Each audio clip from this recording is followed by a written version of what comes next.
Hello my lovely people, welcome back to Mom Life. I missed you, it has been a while, and I hope you missed me too. How have you been doing? I believe and I hope and I pray that everything is moving on smoothly with you, and if at all it's not smooth, I pray that the Almighty will see you through and will overcome. Yes, and you guys, in today's episode,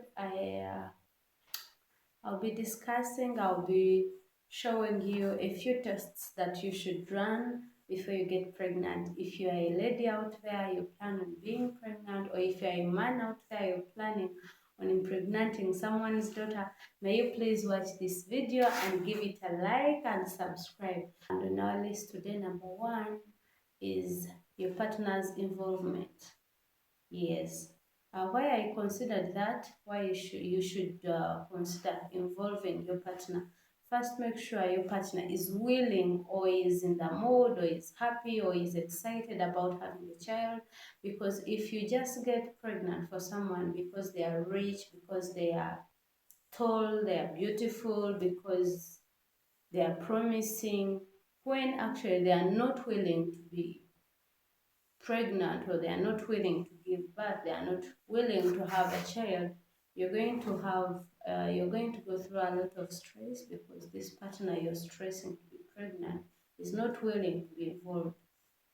If you are a lady and there's a lot that evolves around the pregnancy and childbirth, if your partner is not willing to be pregnant with you, or if your partner is not willing or is not ready to have a child, you're going to have a lot of stresses, you're going to have a lot of worries, and then the street is going to have many single mothers, and you don't want to be among the single mothers because you are excited about having a child for a doctor, or a child for an engineer, or a child for a rich man or someone's son. Make sure before you get pregnant with someone, they are willing, they are excited about having a baby. Because even a lady, you men out there, you see a tall lady, she's brown, she has nyash, and the next thing you want a baby with them. Yet them actually are not willing, they are not ready to have a baby. And that's in a short run or in a long run, they're going to throw these babies for you. And you're going to be a baby daddy or a single father or a single dad. So make sure before you get pregnant for someone or you get pregnant with someone, make sure you sit on that table and you agree that you're both ready to have a baby. Yes. Number two, make sure to test for STDs, sexually transmitted diseases. Amongst them, or the most crucial one, is HIV. Before you get pregnant with someone or before you engage with someone on the journey of being parents, make sure to know both your HIV status and all the other sexually transmitted diseases and infections. Make sure to test before being pregnant, because most of these diseases, most of these infections can cross from your body to the baby's life, hence affecting the baby. If it is HIV, your baby, if you do not test with your partner to know how both of you are standing, you're going to infect your unborn baby with HIV, and it's not a good experience, to have a newborn that is started on ARVs there and then. It's a hard experience, because even at 5 years, at 6 years, this child is going to ask you, Mom, why am I taking these tablets? Why am I taking these drugs? And it is going to be something hurting and emotionally draining to explain for your child.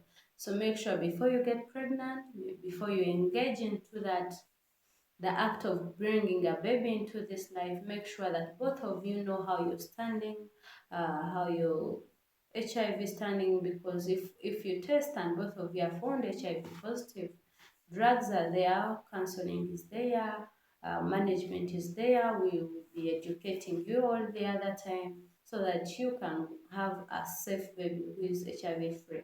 If we find that one of you is positive, of course, we are put on treatment, and then the other partner is protected. There's a lot that we do, but trust me, the baby is going to come out safely.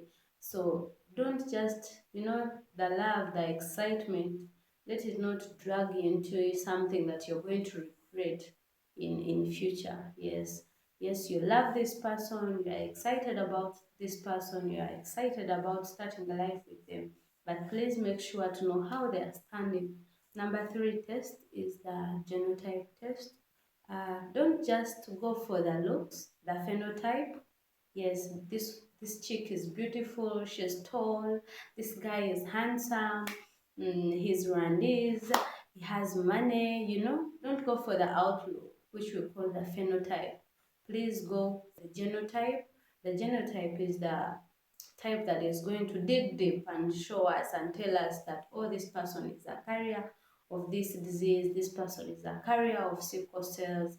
So you don't want to see your baby going through the attacks, the episodes of sickle cell. So please, before having a baby for someone, do not go for just the phenotype, go for both, yes, because if you go for the genotype alone, when the phenotype is also bad, someone is so also carry both the phenotype and the genotype, but look more into the genotype because it is very, very important. Yes, so number 4 tests are a blood group and a rhesus factor. Yes, you have to know which type or what is your blood group, so that in cases of emergencies, we know which blood to give you.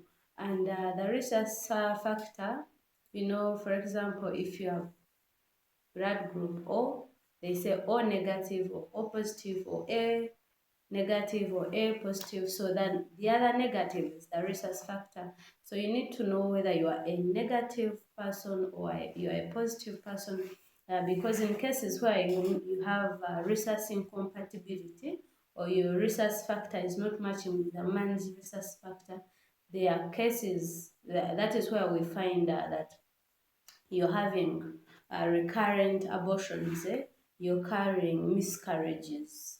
Yes, usually your first baby survives, and if it's unfortunate that you aborted when you are still a girl, you will not be pregnant. Yeah, it is hard to carry pregnancy because you lost the first one, which was your survival or your only chance. So if you find that your rhesus negative or your rhesus factor is not matching with a man, there are medications that you're supposed to be given. So if you're there and you're having abortion after abortion, you need to go and test your blood group. Yes, so another test is test for hepatitis B, C, and D. They are a common thing now in Uganda, and if you don't test them, usually you are going to get prematurity or babies which are born before their time. You're going to get liver diseases. You're going to have babies who are at risk of DM. So there are many things that evolve around the hepatitis. So go and test before you get pregnant. Test whether you have hepatitis. If yes, you're treated, you're given management and treatment so you are safe to carry your pregnancy. So lastly, you want to do a mental assessment. Take the mental history, make sure the person you're getting pregnant with, they don't have a history of people running mad in their family, or they have mental issues. Yeah, they are in Utabika, they are the ones who are there anytime they get anger issues, they get what. So mental health is a big thing. So before you get pregnant with someone, make sure to test or to do a history about their mental health. Yes. So that's it for today, you guys. Thank you for sticking around. I hope I have been helpful today. If you're planning to get pregnant, I hope you can watch this video and it helps you. So you guys, thank you for subscribing and thank you for sticking around. If you've not yet subscribed, please hit the subscription button. If you're watching this video, scroll like this, you're going to see like, save or comment, and besides the comment, that is where the subscription button is. Hit it and it lights red. And you guys, thank you for sticking around. See you on the next video. Bye.